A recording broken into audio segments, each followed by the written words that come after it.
नमस्कार साथियों, स्वागत है आपके अपने YouTube channel dear brother knowledge TV पर। दोस्तों, आज से हम लोग बायोलॉजी का नेक्स्ट इंपॉर्टेंट टॉपिक पोषक तत्व अर्थात न्यूट्रिएंट्स के बारे में पढ़ेंगे। यह बहुत ही इंपॉर्टेंट टॉपिक है। भारत का कोई भी ऐसा एग्जाम जहां से साइंस पूछी जाती है, यहाँ से प्रश्न बनते ही हैं। तो सबसे पहले हम लोग इस चैप्टर को अच्छी तरह से पढ़ेंगे, चूँकि यह बहुत ही इंपॉर्टेंट टॉपिक है, तो इसको बहुत ही ध्यान से पढ़ेंगे। उसके बाद पढ़ने के बाद लास्ट में, वीडियो के लास्ट में हम लोग प्रीवियस ईयर क्वेश्चन को भी कवर करेंगे। तो आइए हम लोग सबसे पहले थ्योरी सेक्शन को पढ़ते हैं, फिर वीडियो के लास्ट में हम लोग थ्योरी सेक्शन से रिलेटेड कुछ प्रीवियस ईयर क्वेश्चन को भी हम लोग टेस्ट के रूप में अटेम्प्ट करेंगे। तो आप लोग वीडियो को शुरू से अंत तक जरूर देखें। तो आइए हम लोग वीडियो की शुरुआत करते हैं। तो दोस्तों, हमारा टॉपिक है पोषक तत्व। जी हाँ दोस्तों, पोषक तत्व इंग्लिश में कहते हैं न्यूट्रिएंट्स।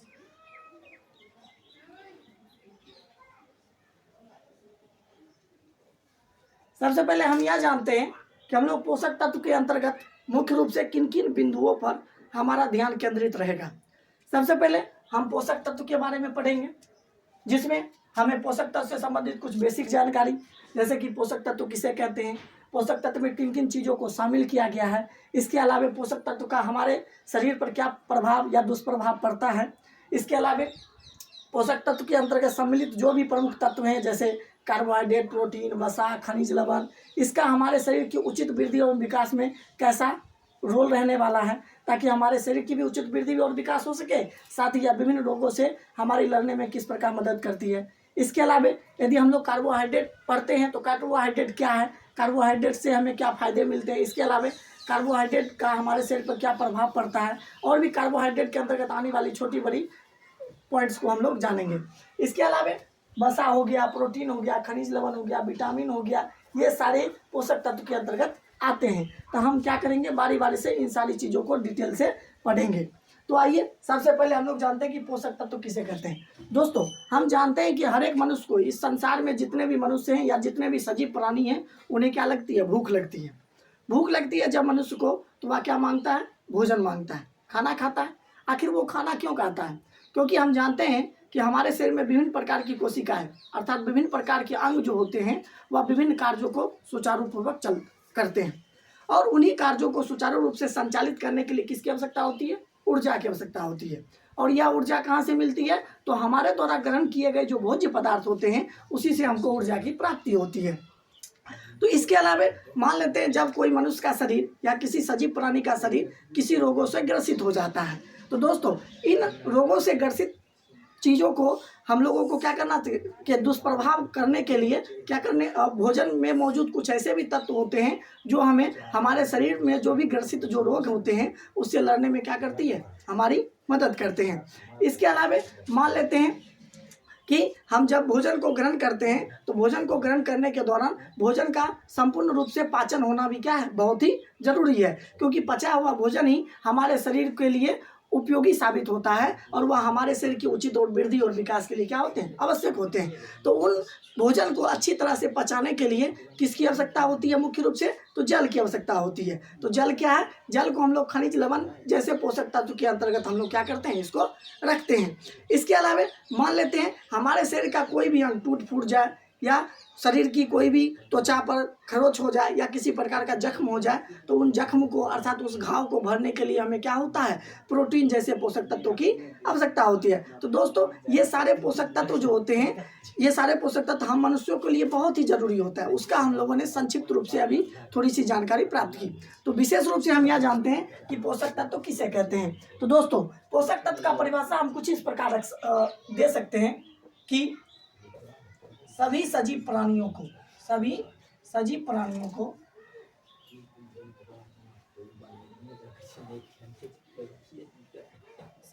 प्राणी, और उस सभी सजीव प्राणी में मनुष्य के साथ साथ सभी छोटे बड़े जीव भी आते हैं, छोटे बड़े सजीव,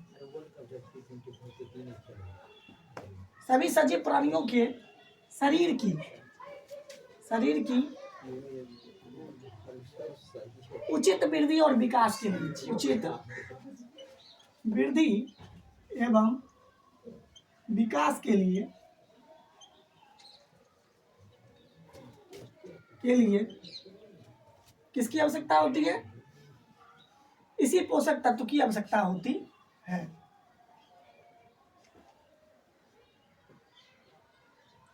पोषक तत्व की आवश्यकता होती है। और यह जो पोषक तत्व है दोस्तों, हमें कैसे प्राप्त होता है? यह पोषक तत्व हम मनुष्यों को विभिन्न प्रकार के भोजन को ग्रहण करने से प्राप्त होता है। और वह भोजन किसी जंतु से भी प्राप्त हो सकते हैं, इसके अलावा किसी पौधे से भी प्राप्त हो सकते हैं। हम जानते हैं ना, हम मनुष्य भोजन के रूप में पेड़ पौधे से प्राप्त चीज़ें तथा जंतुओं से प्राप्त चीज़ों का इस्तेमाल करते हैं। जैसे कि जीव जंतु से प्राप्त चीज़ें, जैसे दूध का इस्तेमाल करते हैं, इसके अलावा अंडा, मांस, मछली, ये सारे जो भोजन के जो स्रोत हैं, ये सारी चीज़ें हमको किसी न किसी जीवों से प्राप्त होते हैं।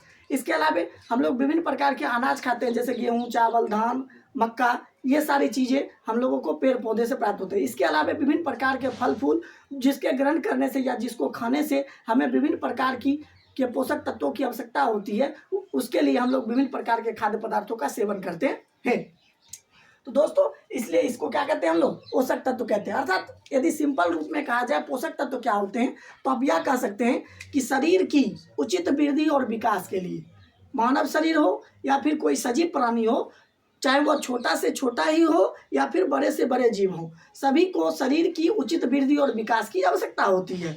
और इसी उचित वृद्धि और विकास को करने के लिए मनुष्य क्या करता है? विभिन्न प्रकार के भोजन को ग्रहण करता है। और यह विभिन्न प्रकार के भोजन में क्या होते हैं? विभिन्न प्रकार की ऐसी चीज़ें मौजूद होते हैं जो शरीर की वृद्धि विकास के लिए जिम्मेवार होते हैं।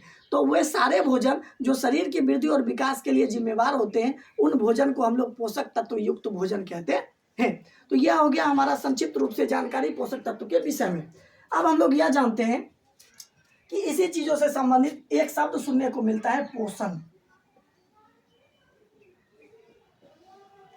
पोषण क्या होते हैं दोस्तों?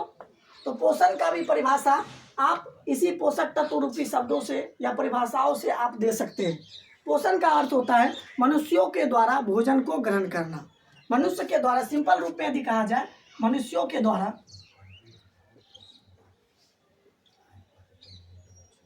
या मनुष्य के स्थान पर आप किसी सजीव प्राणी को भी ले सकते हैं। सजीव प्राणियों के द्वारा भोजन ग्रहण करना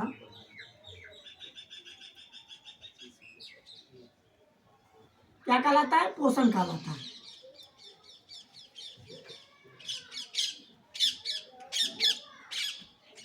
पोषण कहलाता है। यह पोषण को किस प्रकार हम परिभाषित करते हैं? तो भोजन ग्रहण करता है ना कोई भी सजीव प्राणी, तो इसी को हम लोग क्या कहते हैं? पोषण कहते हैं। और हम जानते हैं कि वह सजीव प्राणी भोजन क्यों ग्रहण करता है? क्योंकि उसको अपने शरीर की उचित वृद्धि और विकास की क्या होती है? आवश्यकता होती है, ताकि उसका शरीर विभिन्न प्रकार के कार्यों को क्या कर सके? सुचारू रूप से संचालित कर सके। इसलिए हमको किसकी आवश्यकता पड़ती है? भोजन की आवश्यकता पड़ती है। और भोजन को ग्रहण करना ही क्या कहलाता है? पोषण कहलाता है। अब हम लोग आगे जानते हैं।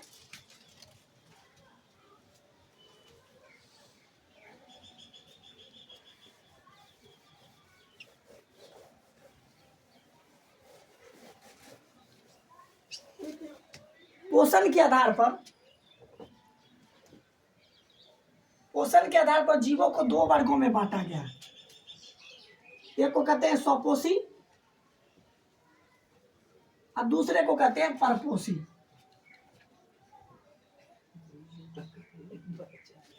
एक को स्वपोषी, दूसरे को परपोषी। स्वपोषी क्या होते हैं?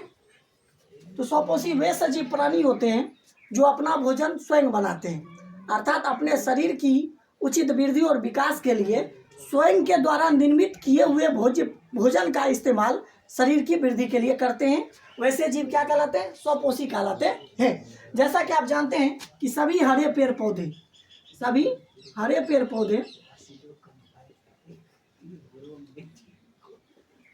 स्वपोषी के क्या हैं? उदाहरण है। और हम जानते हैं कि सभी हरे पेड़ पौधों में भोजन बनाने की प्रक्रिया प्रकाश संश्लेषण के द्वारा होती है। और प्रकाश संश्लेषण के द्वारा भोजन वो बनाते हैं, और भोजन को बनाने के लिए विभिन्न प्रकार के घटकों की आवश्यकता होती है, जैसा कि हम लोगों ने पिछले क्लास में पढ़ लिया है।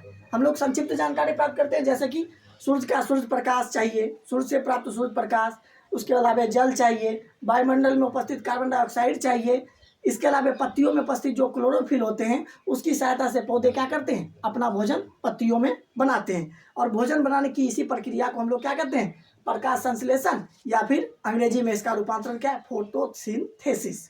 फोटोसिंथेसिस क्या है, अर्थात प्रकाश संश्लेषण क्या है, पौधों में भोजन बनाने की क्या है, एक प्रक्रिया होती है। तो वैसे जीव जो अपना भोजन स्वयं बनाते हैं उसको हम लोग स्वपोषी जीव कहते हैं। और यह स्वपोषी क्या होते हैं, सभी हरे पेड़ पौधे स्वपोषी के क्या हैं, उदाहरण हुए। इसके अलावा तो ये प्रकाश संश्लेषण के द्वारा भोजन बनाते हैं।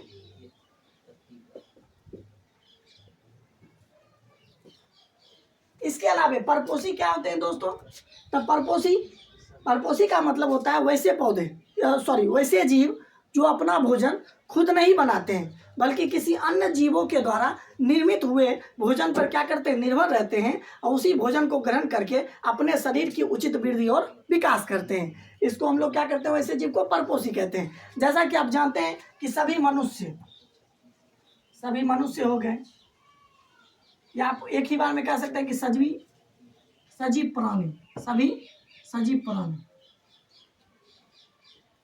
सजीव प्राणी में किसको छोड़कर, तो पेड़ पौधों को छोड़कर।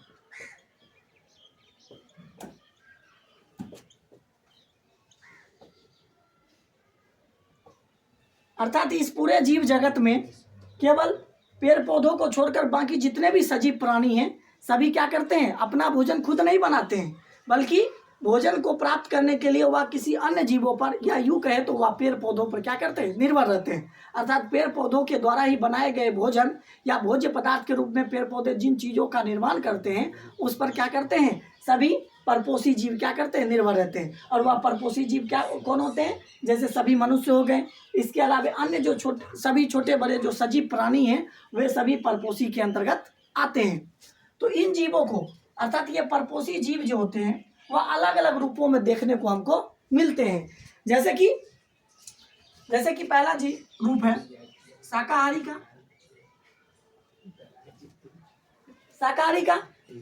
जीव क्या होते हैं, यह भी परपोषी का ही एक मतलब छोटा सा वर्गीकृत किया हुआ एक रूप देखने को मिलता है। शाकाहारी का क्या मतलब होता है, वैसे जीव जो अपने भोज्य पदार्थ में केवल साग सब्जी का ही क्या करते हैं, को शामिल करते हैं, उसे हम लोग क्या कहते हैं, शाकाहारी जीव। या यूं कहे तो वे जीव जो पेड़ पौधे के द्वारा प्राप्त भोज्य पदार्थों का इस्तेमाल अपने शरीर की उचित वृद्धि और विकास के लिए करते हैं, वैसे जीव को शाकाहारी कहा जाता है। जैसे कि इसमें कुछ सजीव प्राणी भी शामिल होते हैं, इसके अलावा कुछ मनुष्य भी शामिल होते हैं। इसके अलावा गाय हो गए, भैंस हो गए, बकरी हो गए और अन्य भी कुछ जीव होते हैं जो शाकाहारी के अंतर्गत आते हैं, जो साग सब्जी को ही भोज्य पदार्थ के रूप में ग्रहण करते हैं। इसके अलावा दूसरा होता है मांसाहारी। तो मांसाहारी क्या होते हैं, तो जीव वैसे जीव, यह मांसाहारी जीव भी जो है वह परपोषी का ही वर्गीकृत किया हुआ एक रूप है। मांसाहारी के अंतर्गत किसको शामिल करते हैं, तो मांसाहारी भी सजीव प्राणियों का ही एक रूप है जिसके अंतर्गत इसमें वैसे जीव शामिल होते हैं जो किसी पेड़ पौधे से प्राप्त पदार्थों का इस्तेमाल नहीं करते हैं बल्कि वह किसी अन्य जीव जंतुओं से प्राप्त जो भी भोज्य पदार्थ होते हैं उसका इस्तेमाल या अपने भोजन के रूप में करते हैं। इसको हम लोग कौन सा जीव कहते हैं, इसको मांसाहारी की संज्ञा देते हैं। जैसा कि आप सभी जानते हैं कि जैसे शेर होते हैं, शेर का मुख्य भोजन क्या है, या मांस को भोजन के रूप में ग्रहण करता है और यह मांस किसी सजीव प्राणी का हो सकता है, जैसे हिरन हो गए, मरे हुए जीव जंतु जैसे गाय भैंस कुत्ता बिल्ली, या अन्य जीव जो होते हैं वह मृत जो होते हैं या अन्य जानवरों का वो क्या करते हैं, शिकार करके उनका मांस हुए शेर अर्थात मांसाहारी जीव क्या करते हैं, ग्रहण करते हैं। इसके अलावा बाघ हो गए, चीता हो गए और अन्य जो जीव जो आपकी नज़र में होंगे वो सारे जीव जो भोजन को मांस के रूप में भोजन को ग्रहण करते हैं उसको मांसाहारी जीव की संज्ञा देते हैं। इसके अलावा तीसरा कैटेगरी में बांटा गया उसको कहते हैं सर्वाहारी। जी हाँ दोस्तों, सर्वाहारी जीव क्या होते हैं, सर्वाहारी नाम से ही स्पष्ट है, सर्व मतलब सब कुछ, आहारी मतलब ग्रहण करना, भोजन, मतलब वैसे जीव जो अपने भोजन में सभी प्रकार की चीज़ों को शामिल करते हैं। सभी प्रकार की चीज़ों कहने से क्या मतलब है, क्या तात्पर्य है, अर्थात जो पेड़ पौधे से प्राप्त जो भी खाद्य पदार्थ हैं जैसे कि फल फूल उसको भी शामिल करते हैं। साथ ही कुछ वैसे भी जीव होते हैं जो जो खुद भी खाने योग्य पदार्थों को क्या करते हैं, निर्माण करते हैं या हमें प्रदान करते हैं। जैसे कि गाय से हमको दूध की प्राप्ति होती है, इसके अलावा हमको बकरी से मांस की भी प्राप्ति होती है और दूध की भी प्राप्ति होती है। तो इसके अलावा जैसे मछली से हमको मछली रूपी मांस की प्राप्ति होती है। तो ये जीव अर्थात वैसे जीव जो शाकाहारी अर्थात साग सब्जी भी ग्रहण करते हैं और मांस मछली भी ग्रहण करते हैं, तो वे सारे जीव को हम लोग सर्वाहारी के अंतर्गत रखते हैं। जैसे कि मनुष्य जो है एक सर्वाहारी प्राणी का क्या है, उदाहरण है। इसके अलावा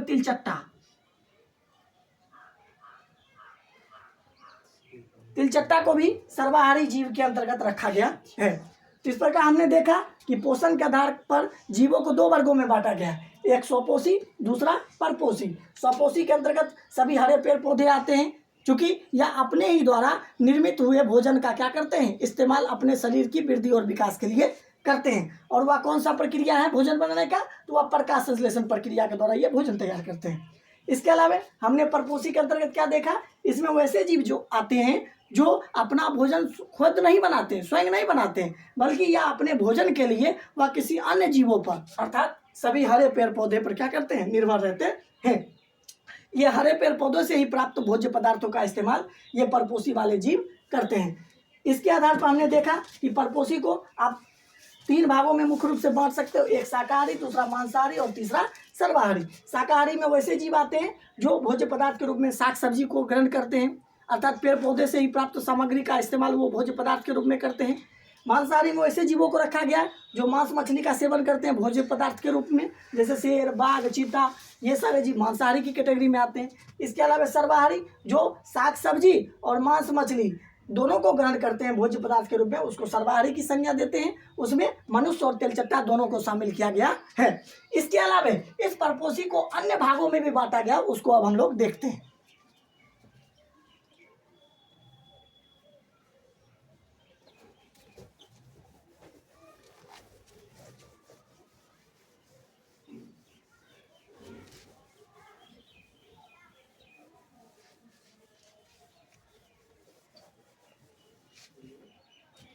हमने देखा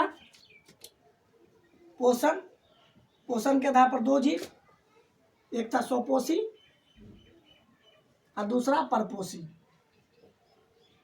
तो परपोषी को भी हमने कई भागों में बांटा है, जिसमें हमारा पहला भाग था जैसे शाकाहारी, दूसरा मांसाहारी और तीसरा सर्वाहारी।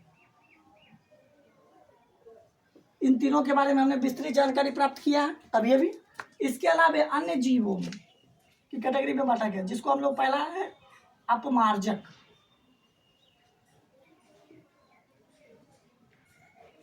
अपमार्जक क्या होते हैं?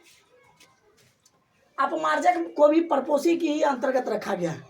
ये इस अपमार्जक को पृथ्वी का सफाई कर्मी भी कहते हैं। अपमार्जक को क्या कहते हैं? पृथ्वी का सफाई कर्मी।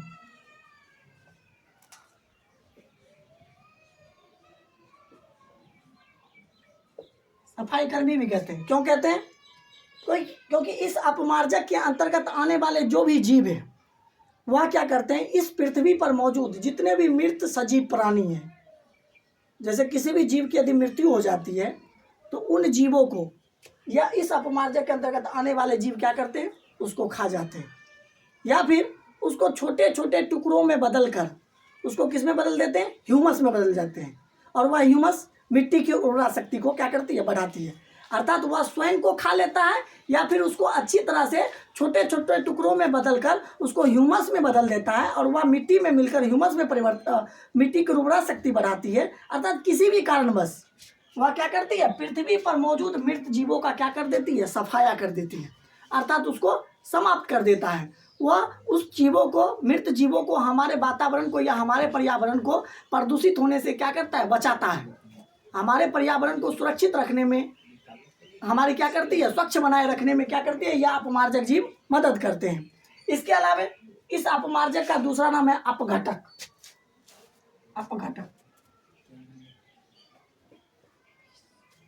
अपमार्जक बोलो या अपघटक बोलो, या छोटे छोटे जीव को क्या करते हैं, अपघटन करते हैं, नष्ट कर देते हैं। इसके अलावा कुछ जीव जो होते हैं उसको अपने भोज्य पदार्थ के रूप में ग्रहण कर लेते हैं, वैसे जीव को हम लोग क्या कहते हैं, अपमार्जक या फिर अपघटक कहते हैं। और या इसको पृथ्वी का क्या कहते हैं हम लोग, सफाई कर्मी भी कहते हैं।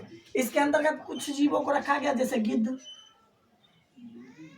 चील, इसके अलावा छोटे छोटे जो सूक्ष्म जीव हैं, सूक्ष्म जीव, इन जीवों को अपमार्जक या फिर अपघटक के अंतर्गत रखा गया है। इन्हें पृथ्वी का क्या कहते हैं, सफाई कर्मी कहते हैं। इसके अलावा अन्य हैं परजीवी। परजीवी का मतलब क्या होता है, परजीवी का मतलब होता है वैसे जीव जो अपना भोज्य पदार्थ प्राप्त करने के लिए या अपने भोजन को प्राप्त करने के लिए किसी अन्य जीवों पर क्या करते हैं, निर्भर रहते हैं, उसको हम लोग क्या कहते हैं, परजीवी के अंतर्गत रखते हैं। अर्थात दूसरों जीवों पर निर्भर रहना, ये क्या कहलाता है, परजीवी कहलाता है। जैसे कि आपने देखा होगा जैसे क्लेमाइडोमोनस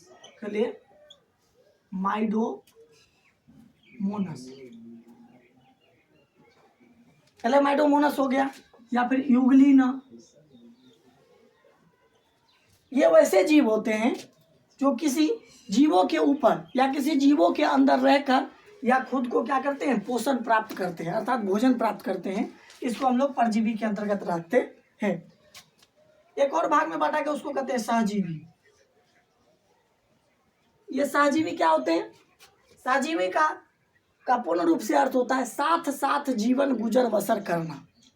अर्थात सहजीवी जो है जीवों का वैसा संबंध होता है जिसमें एक जीव दूसरे जीवों के संपर्क में रहकर दोनों एक दूसरे का पोषण करने के लिए चीज़ों का क्या करते हैं, आदान प्रदान करते हैं। उसे ही, सॉरी दोस्तों, कुछ टेक्निकल प्रॉब्लम की वजह से हमारा क्लास मिस हो गया था। अब पुनः हम क्लास की शुरुआत करते हैं, जिसमें हम लोगों ने अपमार्जक और अपघटक को पढ़ लिया था कि इसको किस प्रकार पृथ्वी का सफाई कर्मी कहते हैं। अब हम लोग पढ़ेंगे परजीवी के बारे में। तो दोस्तों, परजीवी क्या होते हैं, परजीवी भी जीवों का ही एक प्रकार है, जो इसके अंतर्गत आने वाले जो जीव होते हैं वह अपना पोषण या फिर भोजन प्राप्त करने के लिए वह किसी जीवों के शरीर के अंदर रहते हैं। जिस प्रकार हम जानते हैं कि हम मनुष्यों के शरीर में विभिन्न प्रकार के ऐसे सूक्ष्म जीव पाए जाते हैं जिनको हमसे ही भोजन की क्या होती है, पोषण की प्राप्ति होती है। इसी प्रकार अन्य भी सजीव प्राणी होते हैं जो उस जीवों के अंदर रहकर क्या करते हैं, अपने पोषण को प्राप्त करते हैं। तो उन जीवों को परजीवी के अंतर्गत रखा गया है। इसमें कुछ जीवों जैसे क्लेमाइडोमोनस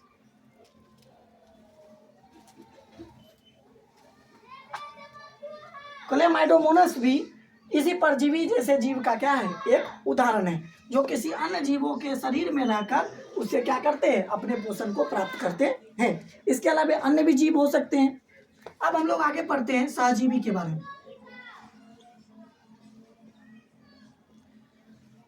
सहजीवी क्या है दोस्तों, सहजीवी भी परपोषी अर्थात परपोषण का ये क्या है, प्रकार है। इस सहजीवी पोषण के अंतर्गत हम क्या देखते हैं कि इसमें वैसे जीवों को शामिल किया गया है जिसमें एक जीव दूसरे जीवों के संपर्क में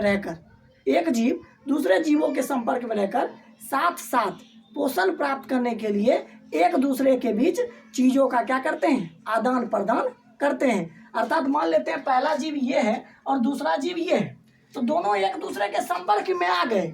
अब क्या करेगा, ये पहला जीव इस दूसरे जीव से पोषण प्राप्त करेगा और ये दूसरा जीव पहले जीव से पोषण प्राप्त करेगा। अर्थात दोनों एक जीवित रहने के लिए एक दूसरे पर क्या है, निर्भर है। दोनों को एक दूसरे से पोषण की प्राप्ति हो रही है। तो इस प्रकार के पोषण को सपोषण कहते हैं या परजीवी पोषण कहते हैं।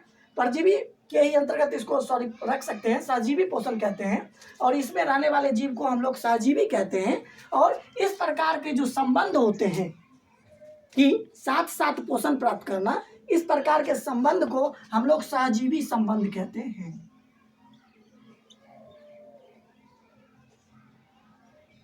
इस प्रकार के संबंध को हम लोग सहजीवी संबंध कहते हैं। जैसे कि इसका एक एग्जांपल देखने को मिलता है लाइकेन और शैवाल।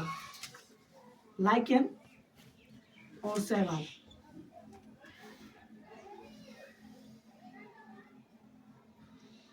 लाइकेन और शैवाल जो है वह सहजीवी संबंध के एक अच्छे उदाहरण है।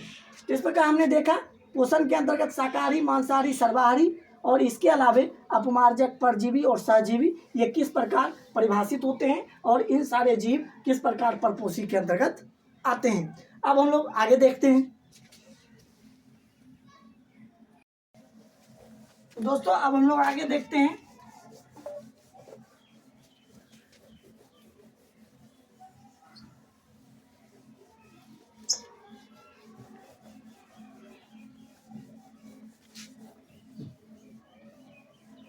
अब हम लोग फिर से अपने पहले के टॉपिक पर आते हैं, जिसमें हमारा टॉपिक था पोषक तत्व।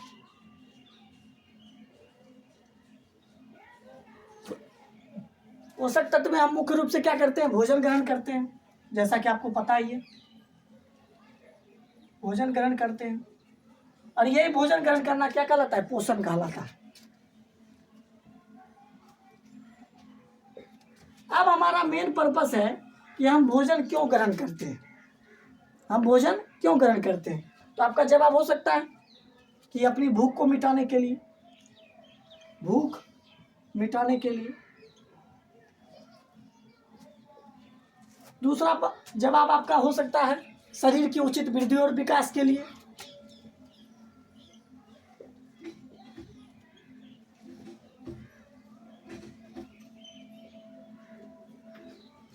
विकास के लिए।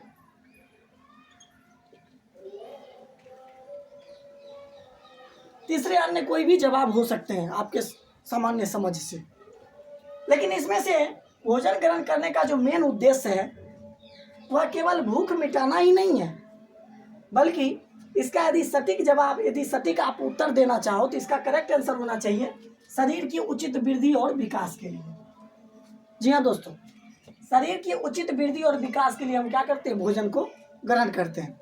तो आपके पास यह भी जानकारी होनी चाहिए कि शरीर का आखिर उचित वृद्धि और विकास कैसे होगा, शरीर का आखिर उचित वृद्धि और विकास कैसे होगा, क्योंकि हमारे शरीर में विभिन्न प्रकार के अंग हैं और सभी अंगों का अलग अलग क्या है, कार्य है।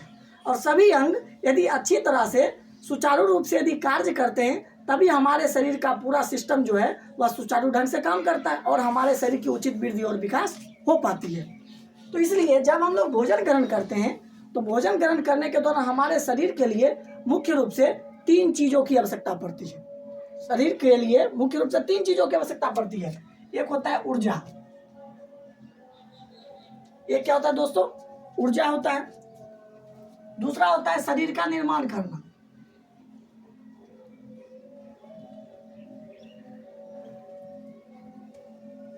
और तीसरा क्या होता है, रोग प्रतिरोधी क्षमता बढ़ाना।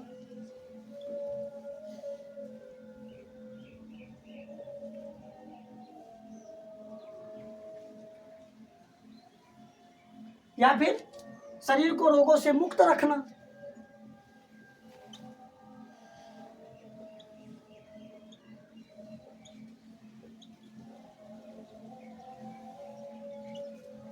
अर्थात हम कह सकते हैं कि हम लोग जो भोजन ग्रहण करते हैं, भोजन ग्रहण करने का मुख्य रूप से 3 उद्देश्य है। पहला कि हमारे शरीर को नियमित रूप से ऊर्जा मिलती रहे, तभी हमारे शरीर के विभिन्न अंग सुचारू रूप से काम करेंगे। दूसरा पर्पस हो सकता है कि हमारे शरीर में विभिन्न अंग हैं और उन अंगों का क्या हो सके, सही तरीके से वृद्धि और विकास हो सके। और जब वो सभी अंग यदि सुचारू रूप से या सही तरीके से उसका उचित वृद्धि और विकास हो सकेगा तभी हमारे शरीर का भी क्या हो सकेगा, अच्छी तरह से निर्माण हो सकेगा। इसके अलावा हमारा शरीर भी समय समय पर विभिन्न रोगों से क्या होता रहता है, ग्रसित होता रहता है। तो उन रोगों से बचाने के लिए, उन रोगों से लड़ने के लिए हमारे शरीर में क्या होनी चाहिए, रोग प्रतिरोधी क्षमता विकसित होनी चाहिए, ताकि वो हमारा शरीर क्या कर सके, हमारा शरीर यदि किसी रोगों से ग्रसित है तो उस रोगों से लड़ने के योग्य हमारा शरीर बना रह सके। या फिर यूँ कहे तो शरीर को रोगों से मुक्त रखना भी हमारे शरीर के लिए क्या है, बहुत ही आवश्यक है। तो ये सारी चीज़ों की जो पूर्ति होती है, ये सारे काम होने चाहिए। ऊर्जा मिलना चाहिए, शरीर का उचित निर्माण होना चाहिए, रोग प्रतिरोधी क्षमता विकसित होनी चाहिए। ये सारी चीज़ें हमको भोजन के माध्यम से प्राप्त होती है।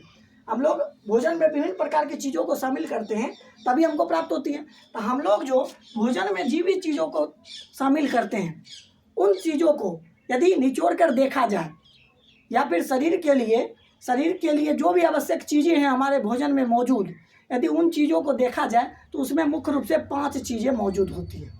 कितनी चीज़ें मौजूद होती है दोस्तों, 5 चीज़ें।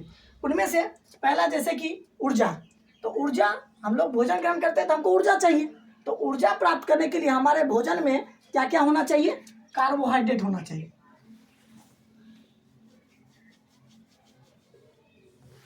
इसके अलावा क्या होना चाहिए, वसा होना चाहिए। जी हाँ दोस्तों, हम जो भोजन ग्रहण कर रहे हैं यदि उस भोजन में यदि कार्बोहाइड्रेट और वसा की पर्याप्त मात्रा मौजूद हो तभी हमारे शरीर को ऊर्जा लगातार मिलती रहेगी। इसके अलावा यदि हमारे शरीर का उचित निर्माण होना होगा, हमारा शरीर अच्छी तरह से वृद्धि विकास कर सके, उसके लिए भी भोजन में कुछ मौजूद पोषक तत्व होने चाहिए, वे हैं प्रोटीन। जी हाँ दोस्तों, हम जिस भोजन को ग्रहण कर रहे हैं उस भोजन में यदि कार्बोहाइड्रेट और वसा के अलावे यदि प्रोटीन भी मौजूद हो तो यह प्रोटीन हमारे शरीर के निर्माण में क्या होते हैं, सहायक होते हैं। अर्थात हमको वैसे भोजन को ग्रहण करना चाहिए जिसमें प्रोटीन मौजूद हो और यही प्रोटीन आपके शरीर को बनाने में क्या करेगी, आपकी मदद करेगी। हमारा अगला शब्द है कि रोग प्रतिरोधी क्षमता बढ़ाना। जी हाँ दोस्तों, हमारा शरीर समय समय पर रोगों से ग्रसित होता रहता है, जैसा कि आप जानते हैं, तो उन रोगों से लड़ने में हमारे शरीर को मदद करने वाला कोई चीज़ तो चाहिए। जी हाँ दोस्तों, तो हमारे शरीर को रोगों से लड़ने में कौन मदद करता है, तो हमारे भोजन के द्वारा ग्रहण किए गए पोषक तत्वों में से यदि विटामिन मौजूद हो ना दोस्तों, विटामिन मौजूद हो तो यह विटामिन क्या करता है, हमारे शरीर को रोगों से मुक्त रखने योग्य क्या करता है, हमारे शरीर को बनाता है। और ये सब तो हम लोगों को भोजन से प्राप्त होता है। तो इन सब की प्राप्ति हमको तभी हो पाएगी जब हमारे भोजन का हमारे शरीर में अच्छी तरह से क्या हो सकेगा, पाचन हो सकेगा। जी हाँ दोस्तों, यदि हमारे शरीर में भोजन का सही तरीके से पाचन होगा तभी भोजन के पाचन के फलस्वरूप ये कार्बोहाइड्रेट, वसा, प्रोटीन और विटामिन मिल सकेंगे और सभी चीज मिलकर शरीर को अच्छी तरह से सुचारू रूप से संचालित कर सकेंगे। तो दोस्तों, भोजन के सही तरीके से पचाने के लिए हमको क्या चाहिए, जल चाहिए या खनिज लवण चाहिए। जल चाहिए और खनिज लवण चाहिए। ये जल और खनिज लवण क्या करते हैं, हमारे भोजन को पचाने में क्या करते हैं, मदद करते हैं। इस प्रकार आपने देखा पोषक तत्व के अंतर्गत हम लोग भोजन ग्रहण करते हैं। भोजन ग्रहण करना पोषण कहलाता है। भोजन क्यों ग्रहण करते हैं, तो इसके पीछे का मेन उद्देश्य क्या है, केवल भूख मिटाना ही भोजन करने का मुख्य उद्देश्य नहीं है, बल्कि उसका मुख्य उद्देश्य ऊर्जा प्राप्त करना है, शरीर का निर्माण करना है, हमारे शरीर को रोग प्रतिरोधी क्षमता विकसित करना है ताकि हमारा शरीर विभिन्न प्रकार के रोगों से मुक्त रह सके। इनका ये सारे उद्देश्य हैं एक भोजन ग्रहण करने के पीछे का। यदि ये सारी चीज़ों में से यदि किसी भी एक चीज़ों की कमी हो गई ना दोस्तों, तो वो चीज़ें हमारे शरीर को क्या कर देती है, प्रभावित कर देती है। जैसे कि मान लेते हैं हमारे शरीर में हम वैसे भोजन को खाते हैं जिसमें कार्बोहाइड्रेट भी हो, वसा भी हो, प्रोटीन भी हो, लेकिन विटामिन की कमी हो जाए, तो आप जानते हैं कि विटामिन का क्या रोल रहने वाला है, यह आपको रोगों से मुक्त रखेगा। तो आपका शरीर ही रोग से मुक्त नहीं रहेगा तो क्या बताइए आपके शरीर का में ऊर्जा की प्राप्ति होगी सुचारू रूप से? क्या आपके शरीर का सही तरीके से निर्माण हो सकेगा? बिल्कुल नहीं, क्योंकि सभी चीज़ें एक दूसरे पर निर्भर हैं और सभी एक दूसरे के साथ मिलकर ही आपके शरीर को या आपके शरीर में होने वाली जो विभिन्न प्रकार की घटनाएं जो कि विभिन्न अंगों के द्वारा सुचारू रूप से संचालित होती है उस पर प्रभाव पड़ेगा। इसलिए सारी चीज़ों का होना क्या है, बहुत ही आवश्यक है। तो दोस्तों, आज हम लोगों ने पोषक तत्व के अंतर्गत विभिन्न टॉपिक्स को जाना, जैसे कि हमने पोषक तत्व क्या है उसको जाना, पोषक तत्व हम लोगों के लिए क्यों जरूरी है ये भी जाना। इसके अलावा पोषक तत्व में भोजन को ग्रहण करते हैं तो भोजन ग्रहण करने के आधार पर जीवों को दो भाग में बांटे थे, एक को स्वपोषी दूसरे को परपोषी कहा, इसको हम लोगों ने जाना। इसके अलावा परपोषी को भी हमने कई भागों में बांटा, शाकाहारी, मांसाहारी, सर्वाहारी। इसके अलावा अपमार्जक, परजीवी और सहजीवी, इन सारी जीवों के बारे में भी हमने जाना। इसके अलावा हम भोजन ग्रहण करने के पीछे हमारा क्या मेन उद्देश्य है उसको भी हमने जाना। तो यहीं पर हमारा थ्योरी सेक्शन कंप्लीट होता है। अब हम लोग क्या करेंगे कि प्रीवियस ईयर एग्जाम में जो भी इस टॉपिक से या फिर इस चैप्टर से रिलेटेड जो भी क्वेश्चन आए हैं अब हम उसको टेस्ट के रूप में देखते हैं। दोस्तों, ये रहा हमारा प्रीवियस ईयर एग्जाम में आने वाला क्वेश्चन जो कि विभिन्न एग्जाम में देखने को मिलते हैं। तो आज के टॉपिक से जुड़ा हुआ जो भी इम्पोर्टेंट क्वेश्चन था उसको हम लोग टेस्ट के फॉर्मेट में देखेंगे। उससे पहले यदि आप इसमें से किसी भी प्रश्नों का उत्तर यदि आप जानते हो तो आप नीचे दिए गए कमेंट बॉक्स में आप कमेंट करके ज़रूर बता सकते हैं, ताकि आपकी तैयारी किस प्रकार है वो आप स्वयं से क्या कर सकते हो, जान सकते हो। तो आइए, हमारा पहला क्वेश्चन है कि पोषण का अर्थ क्या होता है। हमने पहले ही बताया था कि पोषण का अर्थ होता है भोजन ग्रहण करना। जी हाँ दोस्तों, भोजन ग्रहण करना।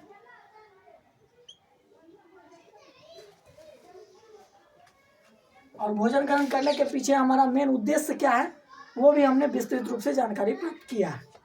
हमारा अगला क्वेश्चन है कि स्वपोषी जीव हैं। जी हाँ दोस्तों, स्वपोषी जीव क्या होते हैं? वैसे जीव जो अपने ही द्वारा निर्मित किए गए भोजन के द्वारा अपने शरीर की उचित वृद्धि और विकास करते हैं। तो हम जानते हैं कि वे जीव क्या होते हैं? वो स्वपोषी जीव होते हैं। और स्वपोषी जीव का उदाहरण क्या है? सभी हरे पेड़ पौधे, क्योंकि वो प्रकाश संश्लेषण प्रक्रिया के द्वारा क्या करते हैं? भोजन तैयार करते हैं। तो स्वपोषी जीव हैं, तो इसका करेक्ट आंसर है हरे पेड़ पौधे।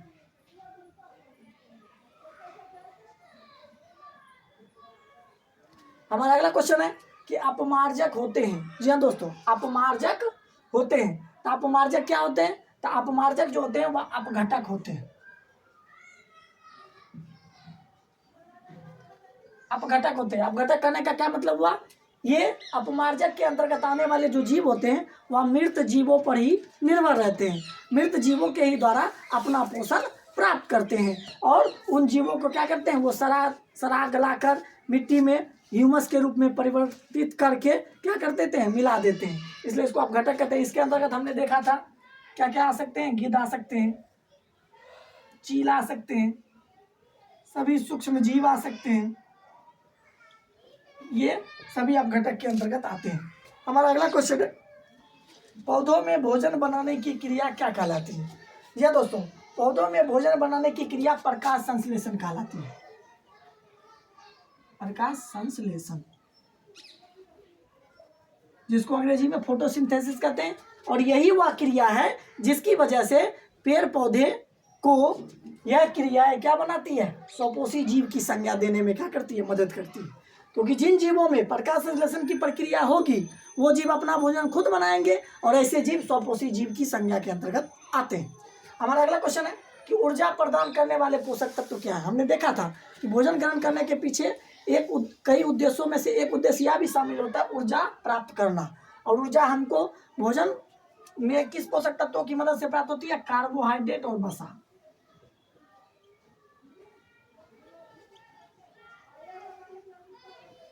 कार्बोहाइड्रेट और वसा जो होते हैं वह हमारे शरीर को ऊर्जा प्रदान करने में मदद करती है। हमारा अगला क्वेश्चन है कि शरीर की मरम्मत के लिए पोषक तत्व कौन से पोषक तत्व जिम्मेवार होते हैं? हमने देखा था कि यदि हमारे शरीर का कोई भी अंग कट फट जाए या हमारे शरीर की उचित वृद्धि और विकास चाहिए, हमारे शरीर की मांसपेशियों की उचित वृद्धि और विकास चाहिए, तो उसके लिए हमको किसकी आवश्यकता होती है? प्रोटीन की आवश्यकता होती है। यही प्रोटीन जो होता है वह हमारे शरीर के टूटे फूटे ऊतकों की मरम्मत के लिए क्या होते हैं? जिम्मेवार होते हैं। हमने देखा था। हमारा अगला क्वेश्चन है शरीर को रोग प्रतिरोधी क्षमता वाले पोषक तत्व कौन से होते हैं? हमारे शरीर को रोगों से भी तो लड़ना है और उन रोगों से लड़ने में हमारे द्वारा भोजन ग्रहण किए गए भोजन में कौन से पोषक तत्व होने चाहिए? विटामिन होना चाहिए। यही विटामिन क्या करता है? आपके शरीर को विभिन्न रोगों से लड़ने में क्या करती है? मदद करती है। अर्थात आपके शरीर को रोग प्रतिरोधी क्षमता बनाता है। विटामिन चाहिए और यह विटामिन कई प्रकार के होते हैं। हम लोग आगे चलकर देखेंगे विटामिन के बारे में। हमारा अगला क्वेश्चन है कि प्रकृति का सफाई कर्मी कौन होते हैं? अर्थात प्रकृति का सफाई कर्मी किसे कहा जाता है? तो इस वीडियो में हमने आपको अच्छी तरह से बताया कि प्रकृति का सफाई कर्मी किसे कहते हैं और यदि जो भी जीव हो उसको यदि सफाई कर्मी कहते हैं तो क्यों कहते हैं। तो आप इसका आंसर आप कमेंट बॉक्स में देकर जरूर बताइएगा। तो चलिए आज का वीडियो हम यहीं रखते हैं। हमें उम्मीद है कि आज के वीडियो में बताए गए पोषक तत्व टॉपिक के अंतर्गत जो भी टॉपिक्स आपको बताए गए होंगे वो आप लोगों ने अच्छी तरह से पढ़ लिया होगा या उनके द्वारा आपने जानकारी प्राप्त की होगी। तो दोस्तों यदि आपको यह वीडियो अच्छा लगा हो तो आप कमेंट बॉक्स में कमेंट करके ज़रूर बता सकते हैं। इसके अलावा आप अपने दोस्तों के बीच भी इस वीडियो को शेयर कर सकते हैं ताकि हमारे द्वारा दी गई जानकारी आपके साथ साथ आपके दोस्तों के लिए क्या भी लाभदायक सिद्ध हो। तो आइए अब हम लोग मिलेंगे अगले वीडियो में हम लोग एक नए टॉपिक के साथ। तब तक के लिए जय हिंद, जय भारत, वंदे मातरम।